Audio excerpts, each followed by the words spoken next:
Ayan, isang mapagpalang gabi po sa atin lahat mga kapatid. Kamusta na po ang bawat isa?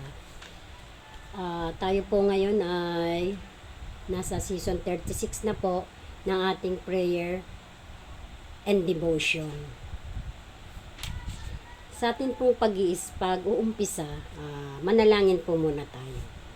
Aming Amang Diyos na makapangyarihan sa lahat, Lord, sa oras pong ito, Panginoon, muli kami po'y nagpapasalamat, Panginoon, na muli ay binigyan kami ng pagkakataon, O God, para makapag-aral, Lord, ng iyong mga salita, Panginoon. At sa oras na ito, Ama, humihingi kami, Lord, anuman ang nakita mong nagawa o nasabi namin, O Lord, na narinig mo, Panginoon, na hindi nakalugod, Panginoon, sa iyong pandinig, O God. Hallelujah. Patawarin mo po kami at linisin, Ama, lalo na ako na magdadala ng iyong mga salita, Panginoong Jesus. Gawin mo kaming marapat, Panginoong Jesus, sa oras na ito, Lord. Linisin mo ang aking puso at isip, kasama ng mga nanonood ng video ito, Ama. Lord, binubuksan ko, Panginoon, binubuksan namin ang aming puso. Ikaw, Panginoon, ang kumilos, Lord, sa gawain ito. Dahil lahat ng ito ay para sa iyo, Panginoon, sa ikararangal, Lord, ng iyong pangalan, Panginoon. Ilagay mo po ako, Lord, sa iyong likuran. Sa ganang akin, wala po akong magagawa. Pero Lord, ang lahat ng ito ay gagawin namin para sa ikaluluwalhati ng iyong pangalan. Panginoon, mula umpisa hanggang matapos ang gawain ito, Panginoon, gabayan mo kami at ikaw ang kumilos, Panginoon, sa aming kalagitnaan. Hipuin mo ang puso ng bawat isa, Ama, na sa bawat salita mo, Panginoon, na i-release ng aking bibig ay maging pagpapala sa bawat isa, Panginoong Yesus. Sa iyo lahat ng papurit, pagsamba, pagdakila. Ito po ang aming samot dalangin in Jesus' name. Amen. Yan. Muli po, magandang gabi pong muli sa ating lahat. Ang ating pong theme ay ang My Word of Encouragement for You. Yan po. Ang aking pong key verse ay makikita natin sa 2 Chronica 20, 15 at 17 po. Dito po yan. Sinabi niya, makinig kayo, Haring Josaphat, at kayong mga taga-Huda at Jerusalem. Ganito ang sinabi niya sa inyo ni Yahweh. Huwag kayong matakot ni masiraan ng loob dahil sa maraming kaaway. Ang Diyos ang makikipaglaban at hindi kayo. Harapin ninyo sila bukas sapagkat aahon sila sa Sis. Makakasugupan ninyo sila sa may dulo ng libis sa silangan ng ilang ng Jeruel. Hindi na kayo kailangan lumaban. Manatili na lamang kayo sa inyong kinatatayuan at maghintay. Makikita ninyo ang pagtatagumpay ni Yahweh para sa inyo. Kaya hindi kayo dapat matakot ni masiraan ng loob. Harapin ninyo sila bukas sapagkat si Yahweh ang kasama ninyo. Purihin po ang Panginoon sa kanyang mga salita. Ito po yung tagpo ng buhay ni Haring Josaphat. Siya po ay anak ni Haring Asa ng Huda at ninuno niya ay si Haring David. So si Haring Josaphat po ay tapat na lingkod ng ating Panginoon. May mga pagkakataon po na talagang ang Lord ay pinapatnubayan siya ng Panginoon. Ang una pong struggle na dinanas niya, nun pong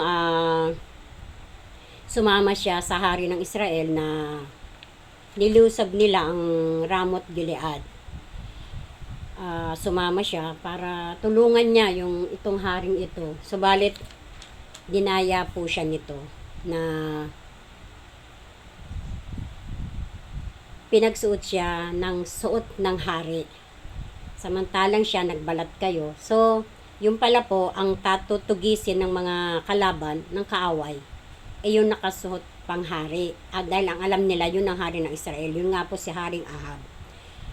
Parang nililang po niya si Haring Josaphat. Noon pong dinaluhong na si Haring Josaphat ng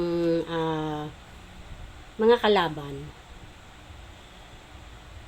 sumigaw po siya ng panalangin. Humingi siya ng tulong sa Panginoong Jesus, sa Panginoong Yahweh. So, tinulungan siya, tinigilan siya ng mga kaaway. At nalaman na hindi siya, kaya hindi na po siya hinabol. Yun po yung unang-unang pagkakataon sa buhay po ni Haring Yosaphat na iniligtas siya ng Panginoon.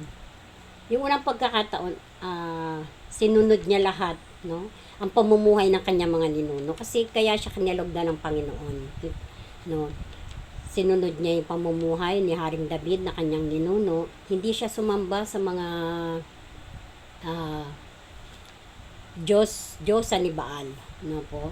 Bagkos, ang kinilalang niyang Diyos ay ang Diyos ni Haring David na ang Panginoong Yahweh. Dumating po yung pagkakataon na pangalawang struggle o mabigat na pagsubok sa buhay ni Haring Yosaphat. Nung mabalitaan niya po na susugurin siya ng mas malaking pangkat kumpara sa pangkat nila. Ito po yung mga Moabita at Amonita. So, natakot po si Haring Yosaphat bilang tao. No? So, nung pong time na yun, sobra siyang natakot. Siyempre, bilang tao, hindi naman maiiwasan yun. Lalo't alam mo na buhay mo ang pwedeng utangin ng mga taong ito. So, nanalangin po siya kasama ang kanyang buong nasasakupan. Dito po yan sa 2. Sabi rito, ng 2 Chronicle 20, verse 2. Nabalitaan niya na isang malaking pangkat mula sa Edom ang sumasalakay sa ibayo ng lawa at nasa Hazazon Tamar na tinawag ding Ed-Gedi. Nabahala si Yosaphat at humingi siya ng patnubay kay Yahweh. Inutos niya na mag-ayuno ang lahat ng mamamayan ng Huda. Nagtipon-tipon ang buong Huda upang humingi ng tulong kay Yahweh. Dumating sila buhat sa iba't ibang lungsod. Sa 5 po, tumayo si Yosaphat sa harap ng mga taga-Huda at Jerusalem na nagtipon sa bagong bulwagan ng templo. Nanalangin siya, O Yahweh, Diyos ng aming mga ninuno. Amen. Excuse me po. At ng buong kalangitan, kayo po ang namamahala sa lahat ng bansa at ikaw ang may lubos na kapangyarihan. Kaya walang maaaring lumaban sa iyo. So, nag-ayuno po sila, nanalangin. So, ang pag-aayuno po at pananalangin, isang kumbaga sandata para ang Panginoon ay malugod dun sa tao na gumaganap nito. Kagaya po ni Haring Yosaphat, no? Hindi niya inisip yung pagiging hari niya, kundi yung kakayahan ng Panginoong Yahweh ang kinilala niya, no? Parang isinandig niya yung kanyang pag-asa sa Diyos, no po? Kaya naman kinalugdan siya'y tinulungan. Sabi nga kanina po dun sa ating keywords dito sa 17, hindi na kayo kailangan lumaban, manatili lamang kayo sa inyong kinatatayuan at maghintay. Makikita ninyo ang pagtatagumpay ni Yahweh para sa inyo. Kaya hindi kayo dapat matakot ni masaraan ng loob. Harapin ninyo sila bukas sapagkat si Yahweh ang kasama ninyo. Hindi po sila pinabayaan ng Diyos, no? Ang Diyos, pag nakita niyang tapat ka, at yung sinusunod mo ang kanyang instruction, no po, ang kanyang mga utos, nagiging napakabait ng Diyos sa mga taong sumusunod sa kanya. So, si Haring Yosaphat po ay talagang nakita ng Panginoon na nagtiwala siya sa Diyos. Kaya, tinulungan siya. Sabi dito, manatili na lang kayo. Ibig sabihin, wala silang gagawin, kundi pagmasdan kung paano sila ipaglalaban ni Yahweh. So, dito po ipinakita ng Diyos ang katapatan niya. Lalo na sa mga anak niyang nagtitiwala sa Kanya. Yun po yung pinaka-benefits natin kapag tayo ay lubos na nagtitiwala. At, kumbaga yung palang pagluhod, pag-aayuno. Isa po itong simbolo ng pagpapasakot at kinikilala mo na ang Diyos lang ang tanging pag-asa. Amen. Kaya po ipinaglaban sila ng Panginoong Yahweh. ibang strategy po ang kumbaga pagtatagong kung paano pinagtagumpay ng Panginoong Yahweh si Haring Hosapat. Dito po sa 21 po ng Second Chronicle 20:21. Excuse me po. Matapos niyang paalalahanan ng mga tao, pumili siya ng mga awit na magpupuri kay Yahweh dahil sa kanyang kahangahangang kabanalan. Inilagay niya ang mga ito sa unahan ng hukbo at habang daay umaawit, purihin si Yahweh, pag-ibig niya ay tunay, laging tapat kailanman. Nang marinig ng mga kaaway, ito po yung mga Amonita at Moabita, yung mga lulusob kay Haring Hosapat. Ang awitan, ginulo sila ni Yahweh. Excuse me po. Dahil dito, sila ang nagkagulo. Ang sinalakay ng mga Amonita at Moabita ay ang kasama nilang mga taga-Edom. At nilipol nila ang mga ito. Pagkatapos, sila ang nagpatayan. Isipin niyo po yung kapangyarihan ng Lord. Worship. Di po ba? Sabi nga, ang worship nakakapagpataboy ng masamang espiritu, no po, na mga espiritu ng kaaway, no, napapagtaboy. Isipin niyo po yung ginawa ng Lord niyan sa buhay ni Haring Hosapat, no. Pinagpala niya po si Haring Hosapat dahil nakita ng Lord yung katapatan na at nagpasakop siya sa Panginoon, yung pagtitiwala, no po. Kaya pinagtagumpay siya ng Diyos. Hindi siya binigo ng Panginoon. Ano po ba ang hatid ng kwento ni Haring Hosapat? No? Yung pagiging tapat niyang lingkod, pinagpala siya ng Panginoon. Kumbaga, sabi nga sa salita ng Panginoon, kung tayo mananatiling tapat, tapat ang Diyos na lumikha sa atin. Dito ay pinakita ng Panginoon na hindi nasasayang kung ang tiwala na ibinigay ni Haring Hosapat sa Lord. No? Ang aral po na mapupulot natin sa buhay ni Haring Hosapat, no? Sa kwento ng kanyang buhay, ay binigyan ko po ng tatlong bagay yan. So, number 1 po, sabi rito, kung tayo ay may mga pagsubok, maliit man o malaki sa ating buhay, gaya ni Haring Hosapat, bagamat natakot siya bilang tao, huwag nating kalimutan na may Diyos tayong handang tumulong at lumaban para sa atin. Yun po yung ginawa ng Diyos kay Hosapat dun sa ating givers. So, para sa atin at magbibigay lakas at kapahingahan sa atin. Sa Mateo 11:28 po, sabi po dito, 11:28, lumapit kayo sa akin kayong lahat na nahihirapan at lubhang nabibigatan sa inyong pasanin at kayo'y bibigyan ko ng kapahingahan. No? Yan po ang naging ginawa, no? Lumapit si Haring Hosapat sa Diyos. No? Kumbaga ang hirap kayang dalhin sa dibdib ng takot. No? Yung pag-aalala, ang sakit sa ulo. Pero dahil sa paglapit niya, binigyan siya ng kapahingahan ng Panginoon. Kumbaga napanatan. Di po ba, bagamat tayo sa buhay natin, lalo't may dala tayong mabigat na pasanin, kapag idinulog natin sa Panginoon, iniyak natin ang gusto niya, binigay natin ang lubusan sa Lord, bagamat nandun pa yung pagsubok, pero pinagagaang na po ng Panginoon niya. Kumbaga pinapayapa niya na yung ating isip para hindi na tayo mahirapan. Ganun po ang kabutihan Diyos sa buhay ng bawat isa sa atin. Binibigyan niya tayo ng kapahingahan, sabi, at lakas para paglabanan mga pagsubok na dumarating sa bawat isa sa atin. Yung po yung number 1, lumapit sa Panginoon.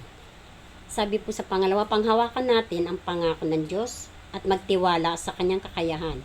Humingi tayo ng tulong, gaya na Haring Hosapat, sa pamamagitan ng taos-pusong pananalangin. Sabi po yan sa Roma, ang verse po niya ay sa Roma 10:13. Lumapit, sabi niya. No?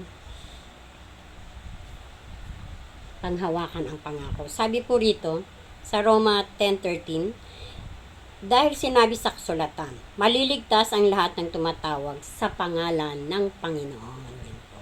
Yung paglapit, sabi, tumatawag. Ano po?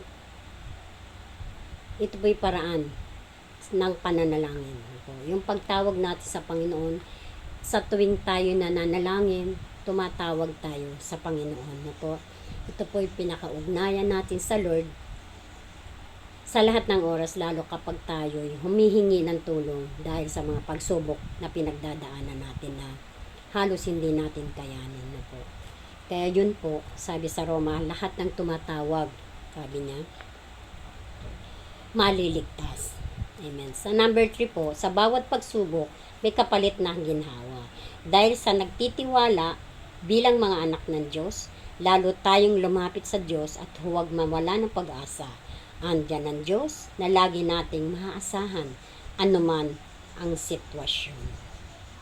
Ang verse po niyan ay nasa Deuteronomy 31:8.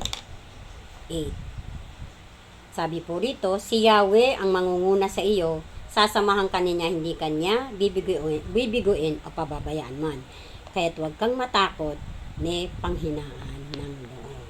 Minsan tayo pong mga tao, talagang kahit pa sabihin mong matanda na tayong Kristiyano, laging nananaig yung pagiging tao natin, hindi nawawala sa atin ang takot, ang pangamba, lalo na po kapag ang involved mahal natin sa buhay, di po ba?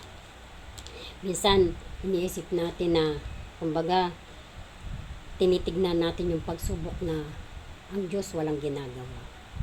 Tinitignan natin na, Lord, nandiyan ka ba? Sa totoo lang po, totoo naman po, ako po dinadanas ko yan.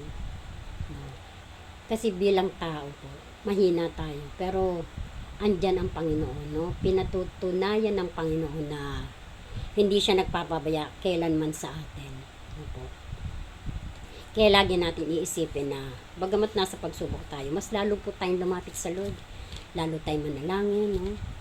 Kasi po minsan yung ating pagsubok na yan, trial, sa bandang huli nagiging magandang testimony na pwede nating i-share sa iba, sa mas nakakarami, di po ba? Para makilala rin nila kung paano, kung gaano kabuti ang Diyos sa bawat isa sa atin. Minsan tayo mismo nagdududa sa panalangin natin, pero pinatutunayan ng Panginoon, minsan yung ba, nakakayamang aminin na sabi nga ng Lord, hindi pa man bumubuka ang bibig natin, tinugunan niya. Totoo naman po yun na kung iisipin lang po natin kung gaano makapangyarihan ang Panginoon at kung paano siya nakikinig sa lahat ng panalangin natin, hindi tayo matatakot. Kaya minsan dumadating sa atin yung kahinaan talaga. So, ako po hinihingi ko na ng tawad sa Lord yun. Pero napakarami na pong pagkakataon sa buhay ko na sobra-sobra ang kabutihan ng Panginoon. Kasi minsan po ina-allow ng Lord ang pagsubok. Ano po? Yung mga testing, struggle sa buhay natin. No? Lalo na tayong mga, sabi nga habang sumusunod tayo, hindi mawawala yan dahil bahagi ng buhay natin. Sabi niya nga sa Pedro, bagamat sa maikling panahon, hindi niya sinabing habang panahon. Sa maikling panahon, dadanas tayo ng hirap at pasakit, di ba? Pagtitiis. Pero, hindi, sinabi nga niya, hindi yan mawawala. Pero, ang pangako niya po, no, kasama natin siya sa lahat ng hirap at pagtitiis na dadanasin natin. So, ano pa pong kailangan nating ipangamba, di po ba? Sa lahat po ng nanonood ngayon, hindi po tayo kailangang matakot sa mga pagsubok. Amen. Hallelujah.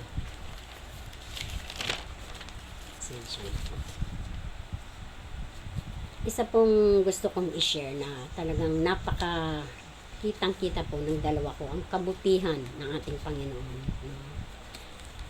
Ito po yung isang encouragement para po mapatunayan na encouragement sa lahat ng nanonood sa ngayon. Mapatunayan na ang Lord talagang buhay sa buhay ng bawat isa sa atin. Ito po yung sa buhay ng aking asawa. Lagi naman po talaga kasing ang aking asawa, lagi kong talagang may testimony ako dahil doon ko po ako talaga sobra. Bukod sa akin, sa mga anak ko, pero pinakamadalas po sa kanya. Ang aking pong asawa ay napakabait. Wala yang kaaway. Pero madalas po siyang na kumbaga napupunta sa alanganin dahil siya, ang katwiran niya po ay pagtama siya, ipaglalaban niya. Lagi po siyang nasa destino. Nung minsan pong ma-stay in sila sa, minsan po malayo, minsan malapit lang, ma-stay in sila sa Fairview. Ito po isang napakalaking testimony sa buhay ko, sa buhay ng aking asawa. So, hindi naman po lingid na lagi kong sinasabi ang asawa ko palainom. So, kung kaibigan niya, ganun din. So, nagpunta sila, dun sila na-stay sa Fairview. Uminom sila, in other words, uminom sila after ng trabaho. Araw po yata ng Webes. So, yung pong lugar, subdivision. Mas, kumbaga, mas tahimik, kumbaga layo-layo ang bahay. So, inom sila, inabot na sila ng 11 ng gabi. Ito pong kasama niya, maingay. So, mayabang, maingay. May mic pa po. Kanta ng kanta, gabing-gabi na. So, kala nung asawa ko okay lang. Maya-maya, meron po silang inutos-utusan doon na bata. Dumating, sabi niya, Kabernan, may papuntang mga barangay dito. May nagreklamo sa inyo mga kapitbahay, sabi niya. Yung kasama niya sa takot, makyat po ng bubong, nagtago. So, yung asawa ko, syempre, natakot din. Pero, oh my God. So, sorry po. So, yun po, nagtago po siya sa likod ng bahay, puro puno po doon. So, nung pagtago niya po, tinawagan niya ako, dala niya kasi yung cellphone, bago po yung cellphone na yun. Sabi niya, may mga barangay daw huliin kami. Sabi ko, bakit? Natutulog po ako noon. Nabigla ako. Kaya napasigaw ako, bakit? Sabi ko gano'n. Kasi si Joseph May nga po yung kasama niya. Nag-ingay, sabi niya. Inireklamo kami tuloy. So, maya-maya po, ayan na nga yung mga barangay. May mga may edad. Pero yung dalawang pumukaw ng paningin niya, yung dalawang lalaki na ang laki daw ng katawan, ang laking tao, ang hahaba ng buhok. Ito po yung mga volunteer pala. Hindi sila totoong tanod, kumbaga volunteer lang. Lumapit po yung isa, na habang kausap ko siya, hindi niya napansin, hinawakan siya sa braso, itinayo na siya. Sabi niya, pagtayo po sa kanya, nahulog yung cellphone. Sabi niya po, sir, sandali. Kasi sabi ko sa kanya po, makipag-usap ka ng maayos, mahinahon, huwag kang lalaban. Sundin mo na lang kung ano yung gusto nila, wag lang yung mali, sabi ko sa kanya. Kasi dati po kami na atitin sa barangay, kaya nakikita ko yung strategy ron para hindi ka pag-initan. Sabi ko sa kanya, lagi kang may opo, may po, sabi ko sa kanya. So, nung dinampot na po siya, ayan, laking tao po, nabitawan niya yung cellphone. Sabi niya, sir, yung cellphone ko po. Sabi niya ganun. Sabi po no, naririnig ko po dahil bukas yung cellphone eh. Takot na takot po ako, umiiyak na ako. Sabi kong ganun. Sabi niya ganun, sir, yung cellphone ko po. Marami ka pang satsat, sabi kong ganun. Ngayon po nung nabitawan na, nagulat ako na wala yung ingay. Yung pala po, may dumampot na. May sumalisi. Pero nakita siya nung asawa ko. Dinampot niya yung cellphone. Ganon din po ang haba po ng buhok ng lalaki, ang laking tao, ang laki ng katawan. Sabi niya, sir, akin yan, sumigaw siya. Wala, sabi gumanon po yung lalaki. So, dinampot na po, dinala na po sila sa barangay. Wala na po akong alam dahil nga nasara na yung cellphone. Hawak na nung pumulot. So, pagdating po ron, nawala sa wisyo niya yung tungkol sa cellphone dahil nandun po lahat yung nagreklamo. Pero, kagaya nga nung inutos ko sa kanya, magpakumbaba ka, kasalanan nyo. So, nakiusap siya. Pero nung pong time na yun, natawagan na yung pinakakapitan nung amo niya na wag pabayaan yung asawa ko tsaka yung kasama. Sabi raw nung amo nung asawa ko, matinong tao yan, nalasing lang. So, kaya yung kapitan, inayos naman yung pag-estimate sa aking asawa tsaka dun sa kasama. So, hindi siya ng tawad, kung ano yung danyos, nangako naman sila, kung ano yung gusto, yun, gagawin na lang nila. So, nagkaayos po. Before po na natapos sila na mag-usap, nakita niya yung lalaking pumulot ng cellphone. Ang sabi niya, sir, siguro po madaling araw na po, 11:30, bago sila mag alas 12 na dampot eh. So, sabi niya, sir, yung cellphone ko, sabi niya gano'n. Wala, gumanon ko. Ngayon, nilapitan niya yung lupon. Napakalabait po ng lupon, maski yung kapitan. Sabi niya, sabi nung lupon sa kanya, kuya, ano yun? Sir, kinuha niyan yung cellphone ko po eh. Sabi sa kanya nung lupon, kaya bukas na tayo mag-usap. Ng umaga, patatawag ko yung mga yan. At nandyan si kapitan. Kasi po yung kapitan, dahil nga madaling araw na umuwi na. So, kinabukasan po, parang nabaligtad yung sitwasyon. Niyaya niya yung kasama niya, nasamahan siya sa barangay, pero pinabayaan po siya. Hindi siya sinamahan. Nung pong gabi, hiniram niya yung cellphone mo, nag-usap kami, sabi ko sa kanya, manalangin tayo. Umiiyak po ako sa cellphone, sabi ko, pagsubok lang to, manalangin ka rin. Nung pong time na yun, nagsusisisimba pa yung asawa ko. May time na kapag nananalangin daw siya, nakapikit siya, bagamat madilim, pero nagliliwanag. Sabi ko, kapangyarihan ng Diyos yun. Kaya marunong po siyang mag-pray dahil nga bautismo lang po ang nawala sa kanya, pero napatanggap ko po yan. So sabi ko, manalangin tayo. Sabi ko sa Lord, Panginoon, ikaw yung mamagitan. Kasi maghaharap nga po sila ng umaga. Ikaw po yung mamagitan sa sitwasyon. Yung kalooban mo masunod. Sabi ko, nawa makauwi ng ligtas ang aking asawa. Lord, sabi ko, alam mo kung anong klaseng tao siya. Ikaw ang lumikha sa kanya. Sabi ko, manguna ka sa sitwasyon. Sabi ko, Lord, yung mga tao sa paligid, ikaw po ang kumilo sa mga puso nila. So, nga po nung nagharap sila, yung pong nakapulot ng cellphone wala, hindi nagpunta. Ngayon po, dahil nga yung kapitan, dahil na nabisuhan na siya na alalayan yung asawa ko. Pinatawag niya po yung taong tinuturo ng asawa ko na pumulot ng cellphone. Pero, yung nandun na isa na mahaba mo, yung dumampot sa kanya, sama na raw ang tingin sa kanya. So, pinatawag. Pagdating po, galit. Sabi niya, sabi raw sa asawa ko, wala akong nakukuha ng cellphone. Huwag mo akong pagbintangan, sabi raw gano'n. So, sabi niya dun sa kapitan, hindi po ako nagsisinungaling. Yung pong lupon nakatabi niya, nakikinig lang. Sabi nung asawa ko, hindi po ako nagsisinungaling. Kitang-kita po ng dalawang mata ko. Nung damputin niya po, siya po ang nagpunta rin sa puno. Dinampot niya po yung cellphone ko. Galit po daw yung lalaki. Wala kaming kinukuha, sabi raw ganun. Umayos ka, ginaganon daw po yung asawa ko. Yung pala pong gabi na yun, nung gabi na nagharap na yung asawa ko, na pinabarangay na nga po, yung palang isa na yun na pumulot ng cellphone, napansin na nung lupon na may hawak na cellphone bago. Kaya alam na niya na pinulot na nasa kanya yung cellphone. Ganito po, sabi nung tao, sabi nung asawa ko sa kapitan,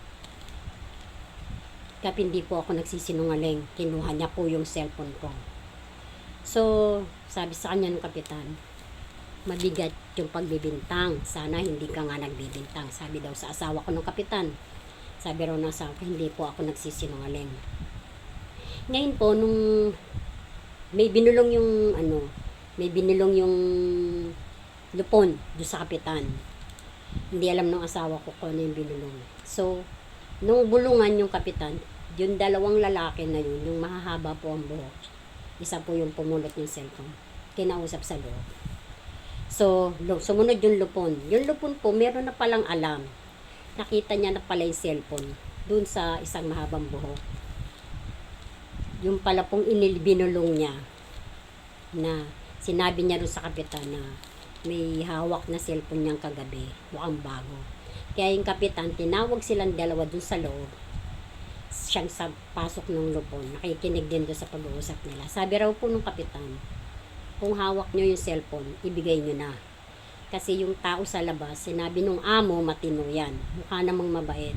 Baka kayo nga may pagkakamali. Ibigay nyo na para kapag ibinalik mo, kakausapin ko yung tao na wag nang magsalita para hindi tayo masira dito. Talaga to pong itinatanggi kasi ang nagkukwento po yung lupon. Mapakabait po nung lupon. Wala po sa akin ka, gumaganon gano'n. Sige, ganito na lang, sabi raw nung kapitan. Alam ko po, kumikilos. Yung palang amo, doon pa lang po sa pagtawag ng amo na alalayan yung asawa ko. Alam kong kumikilos na ang Panginoon. So, ganito po. Sabi raw po nung kapitan, ganito na lang. Kilala nyo yung amo niya. Puro espesyal yan ng ABS-CBN. Sabi raw po nung kapitan, alam natin yan. na yung mag-amang amo niyan, puro opisyal. May mga katungkulan sa ABS-CBN. Totoo naman po yun. Puro sila tao ng ABS-CBN. May mga katungkulan. Hindi raw po kumibo, lalo yung nakapulot ng cellphone. Kapag tayo na TV, hindi ako masisira. Kayo. Ito pala pong dalawang to, may dati nang may kaso. At doon po nalaman ng asawa ko, yung dalawang yung kamag-anak ng kapitan at kamag-anak ng Lupon. Pero sa kabutihan ng Panginoon. Kaya yung sinabi ko sa Lord, Lord, ikaw po ang kumilos. Ikaw ang mamagitan doon sa sitwasyon, doon sa pagharap nila.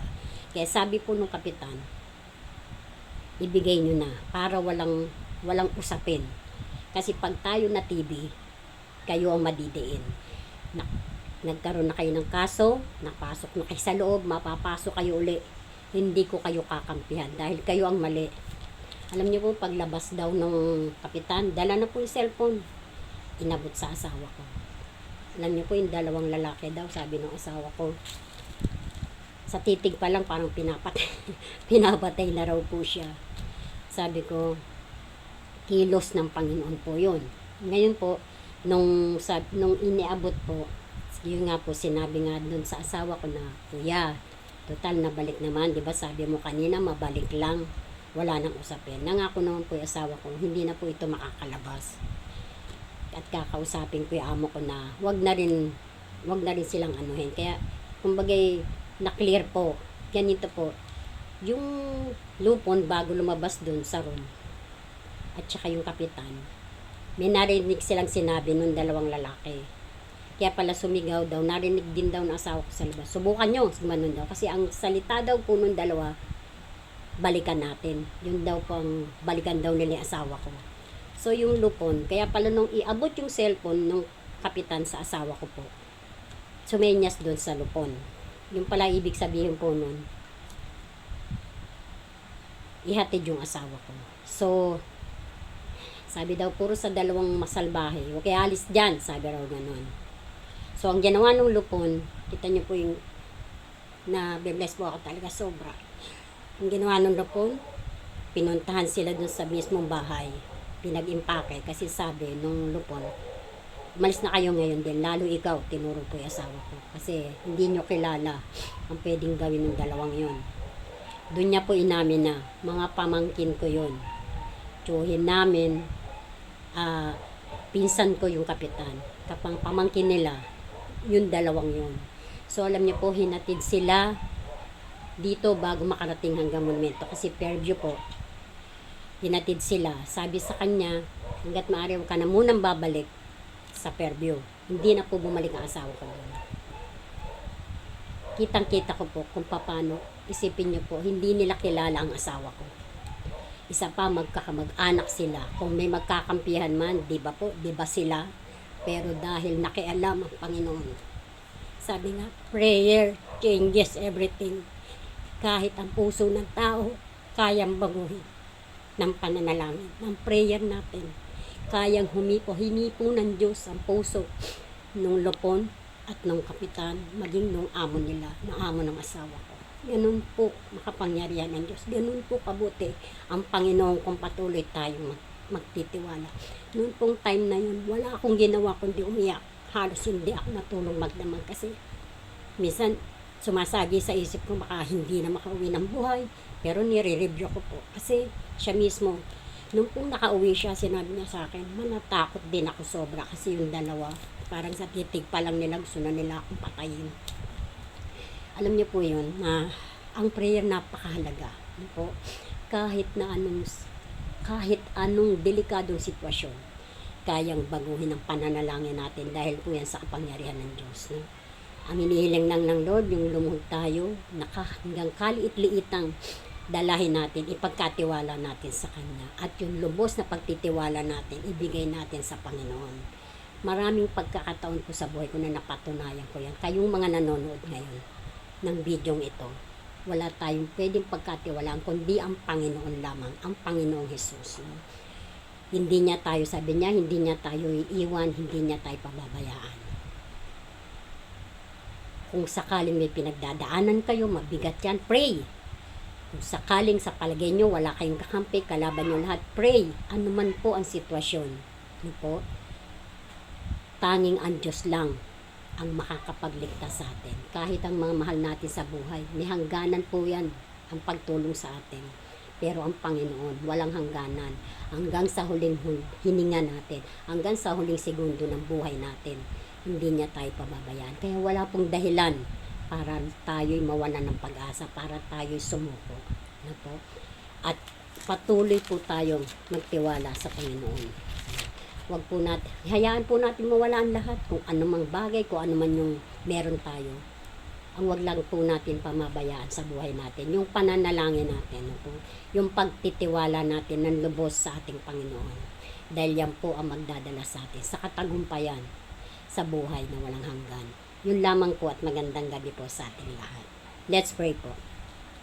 Hallelujah. Purihin ka, Panginoon. Salamat, salamat Lord sa gabing ito. Panginoong Jesus, sa buhay na rin sapat, Panginoon, naging magandang halimbawa, Lord, sa gabing ito, Panginoon, na kung paano mo siya pinagpala at paano mo siya, Panginoon, nililigtas, Lord.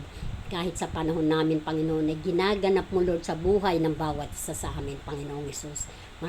Kung kami patuloy na magtitiwala at patuloy na luluhod sa iyong harapan, Panginoong Jesus. Lord, maging sa oras na ito'y tinataas namin po, Panginoon, ang aming bansa, Lord. Sabi mo, masama't mabuti pahintulot mo. Subalit, kontrolado ng iyong kapangyarihan, Ama. Sa iyo namin patuloy na pinagkakatiwala, Panginoon, ng aming bansa, O God, Lord. Patuloy kang manguna, Ama. Mahal mo ang bansang Pilipinas at sabi niyo mo, mapalad ang bansa na si Yahweh ang Diyos. Lord, ikaw ang Diyos ng bansa namin. Kaya naangkin namin, Panginoon, ang katagumpayan na ipagkakaloob mo, Lord, sa aming bayan. Lord, maging sa aming iglesia, O God. Patuloy kang kumilos at manguna, Ama. Sa lahat ng daughter churches namin, O God, lalo na sa Malabon, ang Mother Church, O God. Maging sa bawat pamilya namin, Ama, patuloy na hindi namin pwedeng sabihin na nagkulang ka. Sapat-sapat, Panginoon, ang biyaya at pag-ibig at pagpapala mo sa bawat isa sa amin, Panginoong Jesus. Sa iyo namin pinagkakatiwala, Lord, ang lahat-lahat sa aming buhay. Maging ang mga may karamdaman, Lord, Panginoon, praise report na, Panginoon, sa buhay ni Pastor Deo, ni Lynette, O God, sa kanilang baby, maging ni Ira at ni Renz ng kanilang baby, Panginoon, Lord. Sa iyo lahat ang papurit pagsamba. Tunay, Lord, na buhay ka sa buhay ng bawat isa sa amin, Panginoon. Nagiging pagpapala kami, Lord, sa tao sa paligid namin dahil nakikita nila, Panginoon, na buhay ka, Panginoon, sa buhay ng bawat isa sa amin. Sakupin mo ang buhay namin. Ikaw lang ang tangi namin sasambahin at pararangalan sa aming buhay, Panginoong Yesus. Salamat, Lord, sa gabing ito. Basbasan mo lahat, Lord, ng nanonood at nakikinig sa video ito, Panginoon. Maging pagpapala ang patuloy na dumaloy sa bawat isa sa amin, Panginoon. Sa lahat ang papurit, pagsamba, pagdakila. Ito pong aming samot dalangin. In Jesus' name we pray. Amen. Magandang gabi pong muli sa ating lahat.